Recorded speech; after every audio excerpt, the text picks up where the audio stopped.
Hello everyone. दोस्तों, जब third house के लॉर्ड ट्वेल्थ हाउस में होते हैं तो ऐसे में जातक अपने छोटे भाई बहनों और दोस्तों का विरोध करने वाला हो सकता है। ऐसा व्यक्ति कई बार बहुत ज्यादा आलसी होता है। विवाह के पश्चात ऐसे व्यक्ति को भाग्य का सपोर्ट मिल जाता है। उसके छोटे भाई बहनों को नुकसान हो सकता है, साथ ही उनका संबंध किसी गुप्त संस्था या हॉस्पिटल आदि से भी हो सकता है। ऐसे व्यक्ति के छोटे भाई बहन किसी अच्छी स्थिति में भी हो सकते हैं और धनवान भी हो सकते हैं। ये व्यक्ति अपने जन्म स्थान को छोड़कर किसी दूसरी जगह पर भी बस सकता है, साथ ही विदेश में भी जाकर रह सकता है। जातक के ससुर को तीसरे हाउस के लॉर्ड की महादशा या अंतरदशा की स्थिति में कोई गंभीर बीमारी का सामना करना पड़ सकता है या उनको अस्पताल जाना पड़ सकता है। जातक को कान से जुड़ी हुई समस्या का सामना भी करना पड़ सकता है। तीसरे भाव के स्वामी अगर कोई अशुभ ग्रह हो और 12वें भाव में जाकर पीड़ित हो रहे हो, दुर्घटना का सामना करना पड़ सकता है। तो ऐसे जातक की किसी संतान की गंभीर दुर्घटना हो सकती है। जब थर्ड हाउस के लॉर्ड ट्वेल्थ हाउस में होते हैं तो जातक को धन की प्राप्ति किसी विपरीत लिंगी से या अपने पार्टनर के माध्यम से हो सकती है। जातक के अपने पिता के साथ भी अच्छे संबंध नहीं होते हैं, यानी उनके बीच में मतभेद की स्थिति देखी जा सकती है। ऐसे लोग दूसरों पर हावी होने वाले होते हैं, यानी वो चाहते हैं कि हमेशा उनका कंट्रोल दूसरों पर बना रहे और जो बात वो कह रहे हैं वो दूसरों के द्वारा मानी जाए।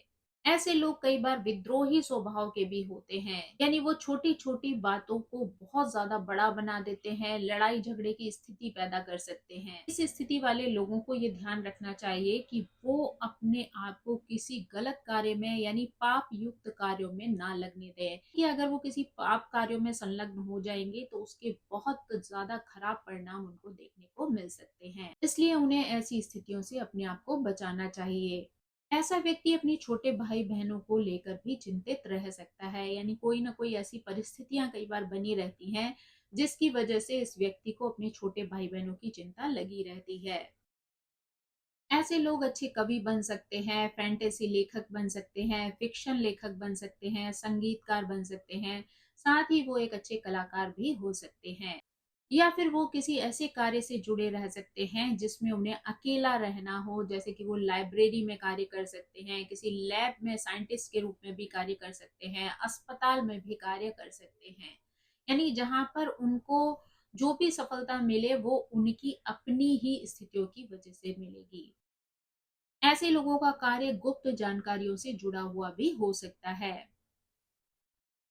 ऐसे लोगों को पर्दे के पीछे काम करना, मनोचिकित्सक के रूप में कार्य करना या आध्यात्मिक विषयों पर लिखना भी पसंद आ सकता है।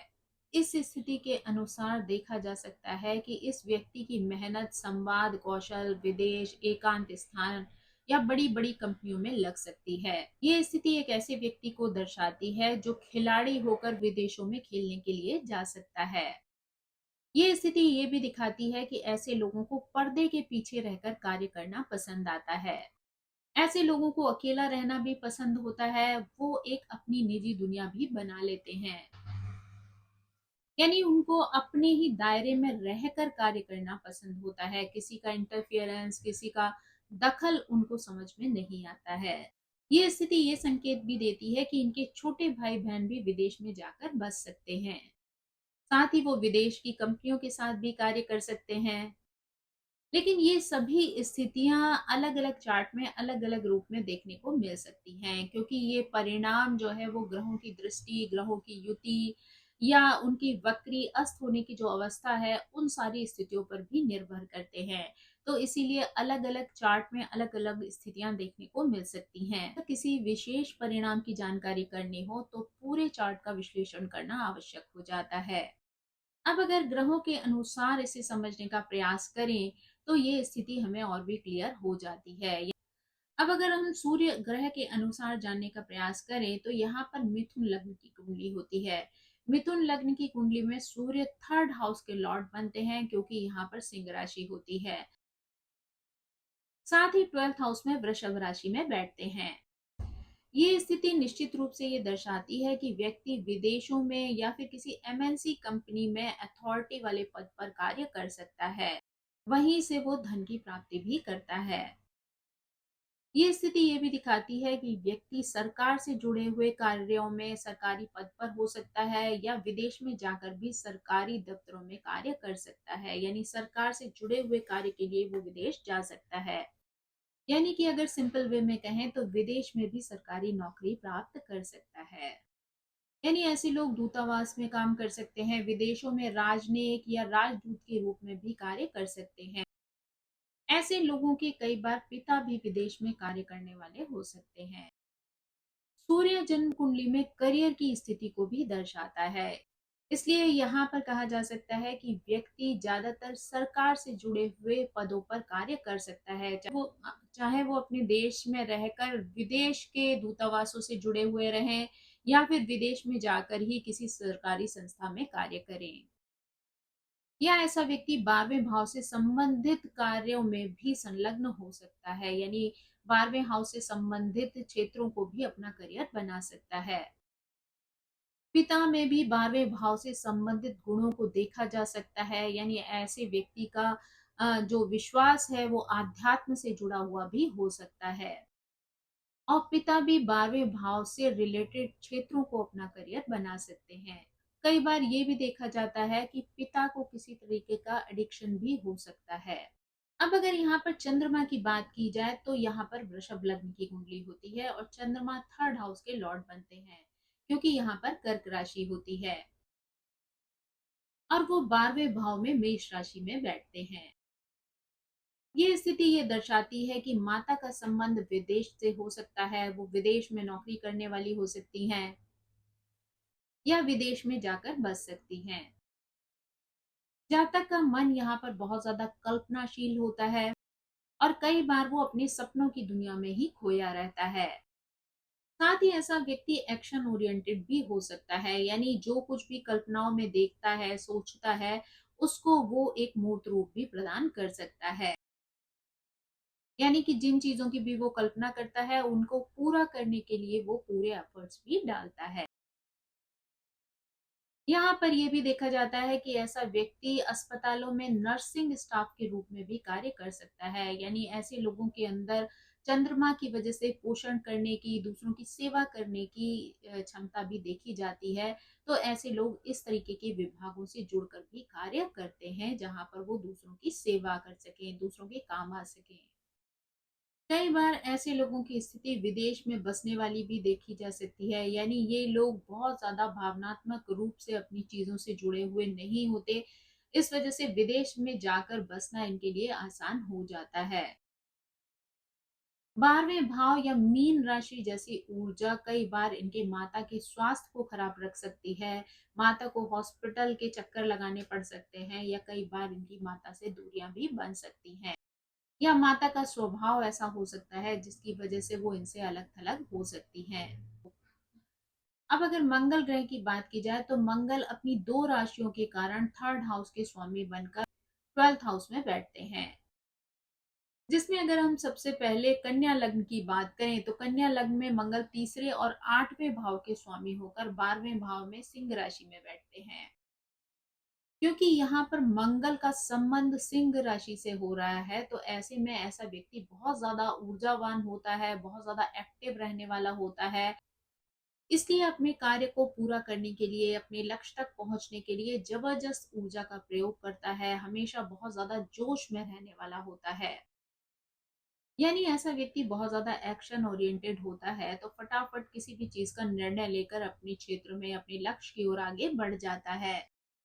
ऐसा व्यक्ति विदेशी कंपनियों के साथ मिलकर भी कार्य कर सकता है और खेल के क्षेत्र में भी अच्छे परिणाम ला सकता है। ऐसा व्यक्ति विदेश में जाकर रह भी सकता है, साथ ही खेलों के प्रदर्शन के लिए भी विदेश जा सकता है। कन्या लग्न में मंगल तीसरे और 8वें भाव के स्वामी होते हैं, इसलिए उन पर 8वें भाव का प्रभाव भी देखने को मिल सकता है। यानी जीवन में कई बार ट्रांसफॉर्मेशन वाली स्थिति फेस करनी पड़ सकती है, साथ ही अचानक की घटनाएं उनके जीवन को परिवर्तित कर सकती हैं। 8th हाउस आपको साझा संसाधनों से भी जोड़ता है, यानी आप मिलजुल कर लोगों के साथ प्रॉपर्टी बना सकते हैं, साझा धन जो है वो एकत्रित कर सकते हैं। ऐसे व्यक्ति को एकांत में या दूर के स्थानों पर जाकर रहकर काम करने में बहुत ज्यादा ऊर्जा और प्रेरणा मिलती है। यानी ऐसा व्यक्ति अगर भीड़ से हटकर कोई कार्य कर रहा होता है तो उसे ज्यादा सफलता भी मिलती है और ऐसा व्यक्ति उस पर फोकस भी कर पाता है। हालांकि आठवां भाव नुकसान और विघटन का भी होता है, इसलिए कई तरीके की समस्याओं का सामना भी करना पड़ सकता है।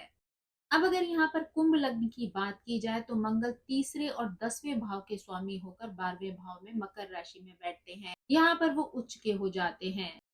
ये किसी ऐसे व्यक्ति को दर्शाते हैं जो कि एक खिलाड़ी हो सकता है, यानी कि ऐसा व्यक्ति स्पोर्ट्स पर्सन हो सकता है और विदेश में जाकर अपनी प्रतिभा का प्रदर्शन कर सकता है और अपने साथ साथ अपने देश के लिए भी सफलता लेकर आता है और इसका प्रयास इसके साथ साथ देश के लिए भी सफलता लेकर आता है। ये स्थिति ये भी दिखाती है कि व्यक्ति की मेहनत विदेशों या एमएनसी कंपनीज में अथॉरिटी की स्थिति तक पहुंचा सकती है। यानी इन लोगों को उन कंपनीज में अथॉरिटी वाले पद की प्राप्ति भी हो सकती है, जहां पर कि वो अपने नेतृत्व के माध्यम से एक अच्छे कार्य का प्रदर्शन भी कर सकते हैं।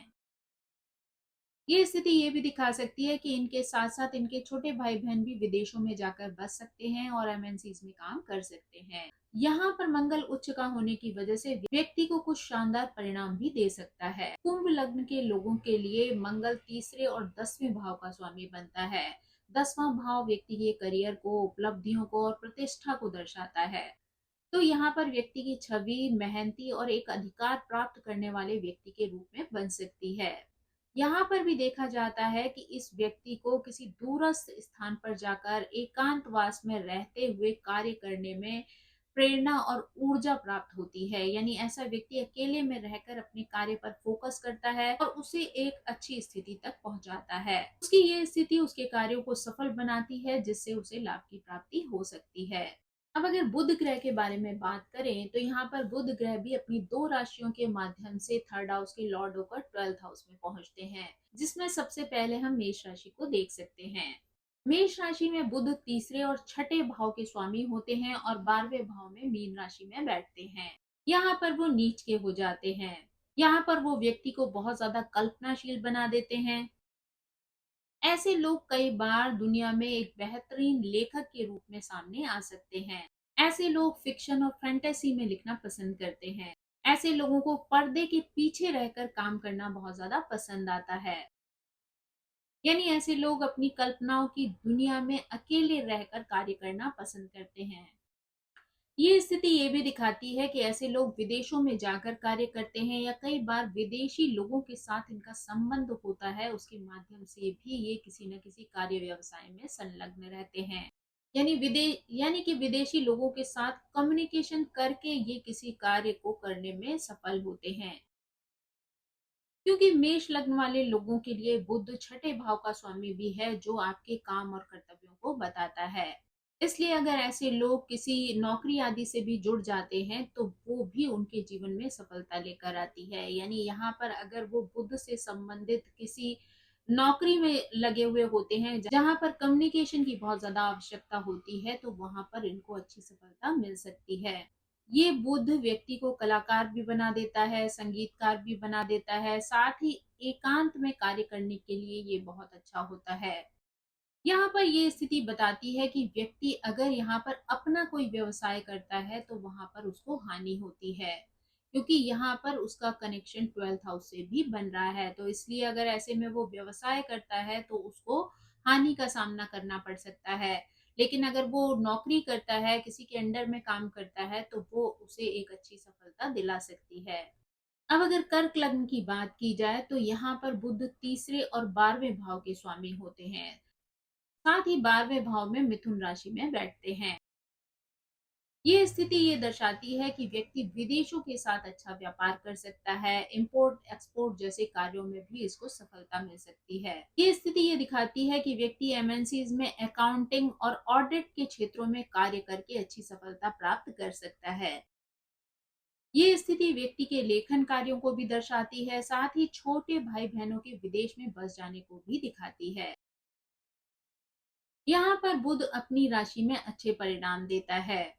लेकिन 12th हाउस की वजह से वो अपनी पूरी क्षमता को दूसरों के सामने व्यक्त नहीं कर पाता है। व्यक्ति गुप्त व्यापार कर सकता है या बहुत सारी गुप्त निजी बातचीत कर सकता है। यहाँ पर व्यक्ति को इस बात का ध्यान रखना चाहिए कि अगर यहाँ पर व्यक्ति कोई व्यवसाय करता है तो उसमें उसे हानि का सामना करना पड़ सकता है। अब अगर शुक्र ग्रह की बात की जाए तो यहाँ पर शुक्र अपनी दो राशियों के माध्यम से थर्ड हाउस के लॉर्ड बनकर 12th हाउस में बैठते हैं। सिंह लग्न की बात करें तो यहाँ पर शुक्र तीसरे और 10वें भाव के स्वामी होकर 12वें भाव में कर्क राशि में बैठते हैं। क्योंकि शुक्र सेवा और समर्पण का ग्रह है, साथ ही कर्क राशि भावनाओं और पोषण को दर्शाती है।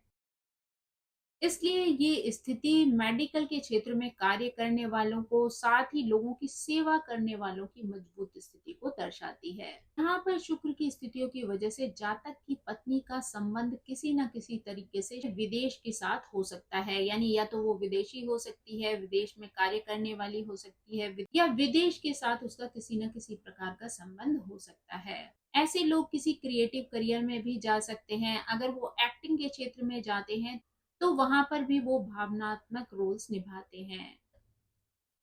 सिंह लग्न में शुक्र तीसरे और 10वें भाव का स्वामी बनता है।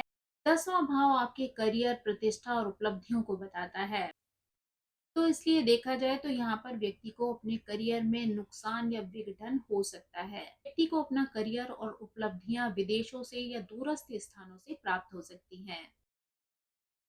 12वें भाव का शुक्र गुप्त सुख या गुप्त संबंधों को भी दर्शाता है। अब अगर यहाँ पर हम मीन राशि की बात करें तो शुक्र यहाँ पर तीसरे और 8वें भाव के स्वामी होकर 12वें भाव में कुंभ राशि में बैठते हैं, या फिल्मों जैसे क्रिएटिव क्षेत्रों से जुड़े हुए हो सकते हैं। ऐसे लोग अच्छे लेखक हो सकते हैं, निर्देशक हो सकते हैं, कैमरामैन हो सकते हैं, सेट बनाने वाले हो सकते हैं, यानी ऐसे लोग फ्रंट में आकर काम करना बहुत ज्यादा पसंद नहीं करते हैं। इनके कार्यों को करने की स्थिति पर्दे के पीछे वाली होती है। ये स्थिति किसी को बहुत अच्छा डांसर भी बना सकती है, क्योंकि 12वां भाव व्यक्ति के शरीर के पैरों का प्रतिनिधित्व भी करता है।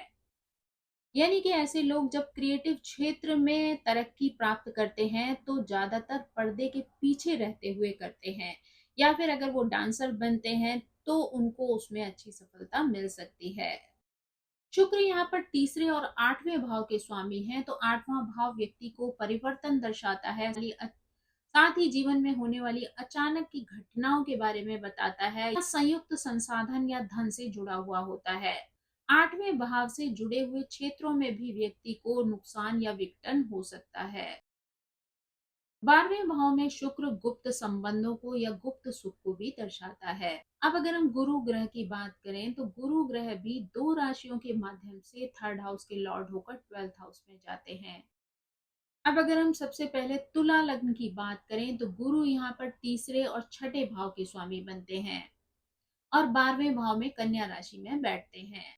ऐसे लोग मेडिकल कॉलेज में शिक्षक या प्रोफेसर के रूप में भी कार्य कर सकते हैं, क्योंकि कन्या राशि उपचार की राशि है, यानी हीलिंग की राशि है, और 12वां भाव अस्पताल का है, और गुरु प्राकृतिक रूप से टीचर का कार्य कर सकते हैं। तो ऐसे में व्यक्ति जो है वो मेडिकल साइंस के क्षेत्र में एक अच्छा लेक्चरर या प्रोफेसर हो सकता है।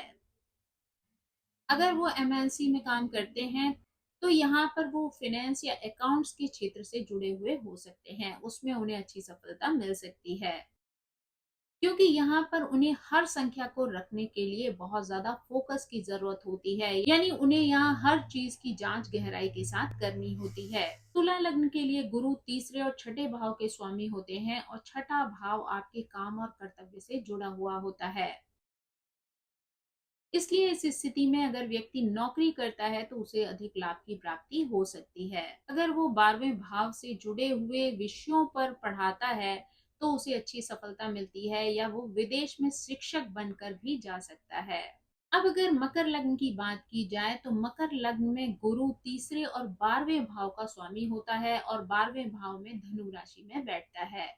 ये स्थिति भी दर्शाती है कि व्यक्ति की मेहनत और व्यक्ति के संवाद विदेशों में ज्यादा प्रभावशाली हो सकते हैं, यानी विदेशों में इन चीजों की वजह से अधिक लाभ की प्राप्ति हो सकती है। ऐसे लोगों के भाई बहन भी एमएनसी में काम कर सकते हैं। ये स्थिति ये भी दिखाती है कि ऐसा व्यक्ति विदेशों में जाकर किसी की अन्य शाखाओं में लोगों को सिखाने का कार्य करता है या उनको मार्गदर्शन देकर उनको कार्य में सफलता प्राप्त करवाता है। ये स्थिति व्यक्ति को धार्मिक बनाती है, परंतु इन्हें आध्यात्मिक समझने की भूल नहीं करनी चाहिए। यानी ऐसे लोग आध्यात्मिक नहीं होते हैं, बल्कि धर्म में विश्वास करने वाले होते हैं। यहाँ पर गुरु क्योंकि अपनी ही राशि में मौजूद है, इसलिए ये अच्छे परिणाम देने वाला होता है। ऐसे लोग सुरक्षित रहते हैं, साथ ही 12वें भाव से जुड़े हुए विषयों को दूसरों को सिखा भी सकते हैं, साथ ही विदेशों में भी शिक्षक के रूप में अच्छा कार्य कर सकते हैं और अपनी पहचान बना सकते हैं। गुरु महिला की कुंडली में पति का भी प्रतिनिधित्व करता है। पति में 12वें भाव से संबंधित गुणों को भी देखा जा सकता है। ऐसी स्त्री का पति विदेश में जाकर 12वें भाव से संबंधित कार्यों को भी कर सकता है। ऐसी महिला का पति 12वें भाव से संबंधित कार्यों में संलग्न हो सकता है या विदेश में जाकर भी निवास कर सकता है।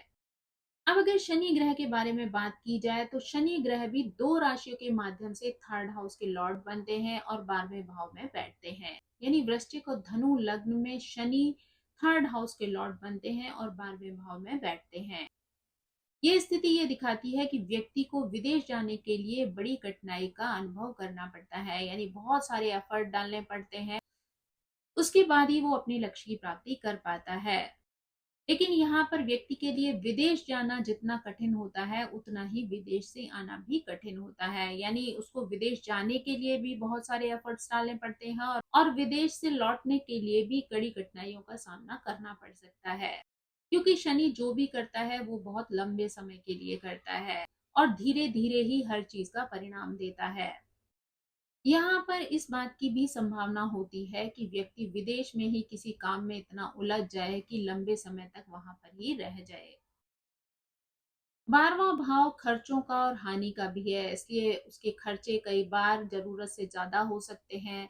बहुत कम बचत की संभावना होती है, इसलिए इस व्यक्ति को पैसे की वैल्यू भी बहुत अधिक होती है। यानी वो जानता है कि पैसा बहुत कड़ी मेहनत के बाद कमाया जाता है, इसलिए वो खर्च करने में भी बहुत सोच समझ कर आगे बढ़ता है। ज्यादातर विदेश से जुड़े हुए अच्छे परिणाम 35 वर्ष की आयु के बाद ही प्राप्त होते हैं। अगर वृश्चिक लग्न वालों की बात की जाए तो तीसरे भाव के स्वामी होकर शनि 12वें भाव में बैठते हैं, तो यहाँ पर शनि तुला राशि में होते हैं, जहां पर वो उच्च के हो जाते हैं। उच्च के होने की वजह से यहाँ पर वो पॉजिटिव परिणाम दे सकते हैं। अगर ऐसे लोग 12वें भाव से रिलेटेड किसी व्यवसाय या कार्य क्षेत्र से जुड़ते हैं, तो ऐसे लोगों को अच्छी सफलता मिल सकती है। ऐसा व्यक्ति विदेश में जाकर भी नौकरी कर सकता है या विदेश से उसके किसी न किसी प्रकार के कनेक्शन हो सकते हैं, जो उसके करियर के क्षेत्र में उसे लाभ पहुंचा सकते हैं। ताकि उम्र के साथ साथ अनुभवों के साथ इन स्थितियों में सुधार आ सकता है। यानी कि व्यक्ति जब 35 की आयु पार करके 36वें में पहुंचता है, तो धीरे धीरे उसके अंदर भी मैच्योरिटी आना आरंभ हो जाती है, तो वो भी चीजों को समझने का प्रयास करता है। और अगर वो 12th हाउस से संबंधित विषयों को अपना करियर या कार्य क्षेत्र बनाता है, तो वहां पर उसको सफलता मिल सकती है। यहाँ पर व्यक्ति विदेश में जाकर नौकरी भी कर सकता है, साथ ही 12वें भाव से संबंधित क्षेत्रों में भी कार्य कर सकता है। यानी कि अगर कुल मिलाकर कहा जाए तो यहाँ पर अगर पॉजिटिव ग्रह होते हैं तो आपके लिए कुछ परेशानियां कम कर सकते हैं। निष्कर्ष के रूप में कहा जाए तो जब थर्ड हाउस के लॉर्ड 12th हाउस में जाते हैं और अगर वो कोई शुभ ग्रह हैं, तो वो आपकी परेशानियों में कमियां कर सकते हैं। लेकिन वहीं पर अगर अशुभ ग्रह बैठे हुए हों तो वो आपके सामने परेशानियां या जीवन में उतार चढ़ाव की स्थिति पैदा कर सकते हैं, चाहे वो करियर को लेकर हो, मैरिड लाइफ को लेकर हो या फिर किसी अन्य परिस्थिति को लेकर हो। तो यहाँ पर आपको धैर्य रखने की जरूरत होती है, साथ ही साथ आप चीजों को समझते हुए अगर आगे बढ़ते हैं तो आप कई तरीके की परेशानियों से बाहर निकल सकते हैं। दोस्तों, ये थी जानकारी। जब थर्ड हाउस के लॉर्ड 12th हाउस में जाते हैं तो व्यक्ति के जीवन को किस तरीके से प्रभावित करते हैं। आई होप ये जानकारी आपको पसंद आई होगी। Thank you so much. मेरी आप सभी से रिक्वेस्ट है कि प्लीज मेरे चैनल को सब्सक्राइब करें, लाइक करें, शेयर करें और कमेंट करके इसी तरह मुझे प्रेरित करते रहें। So thank you so much. Bye bye.